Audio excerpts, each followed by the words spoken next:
Ganito ka kinukulong ng health anxiety mo. Nakakaramdam ka ng mga sensasyon sa buong katawan mo, yung mga sensasyon na nararamdaman mo. And then magpapanik ka kasi hindi mo naiintindihan kung ano yung mga nararamdaman na yung mga sensasyon na ito. And then pupunta ka sa Google. I-google mo lahat yung mga sensasyon na nararamdaman mo. And then susuriin mo palagi ang iyong katawan. Hawakan mo dito, sa tiyan mo, sa tiyan, sa dito sa may breast mo. Tapos maghahanap ka ng mga katiyakan.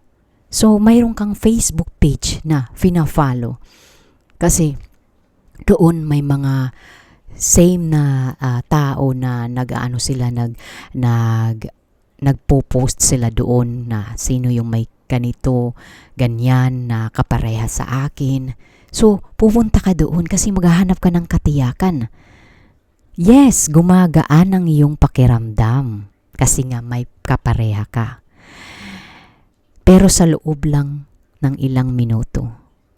Be honest yan yung nararamdaman po ninyo. Sa loob lang ng ilang minuto or hanggang kailan ka yung paggaan ng pakiramdam mo. Hanggang kailan yan. Pagkatapos, bumabalik ang takot. Well, sinabi ko, di ba, yung mga pakiramdam, yung mga sintomas na nararamdaman po ninyo is 100% totoo po yan. Ang nasa isip po ng isang tao is yung takot. Kasi naririnig ko po ito, sinasabi nila yung anxiety daw is nasa isip lang ng tao. Hindi yan totoo. Mali po. Totoo po yung mga sintomas na nararamdaman po ninyo. Ang nasa utak or nasa isip ng tao is yung takot. Yan po yung takot.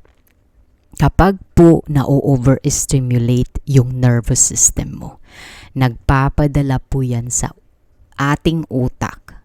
At yung utak natin kasi hindi natin, hindi niya maipaliwanag kung ano yung nangyayari. So, raragasa dito yung adrenaline. Ito po yung stress hormones nating mga tao.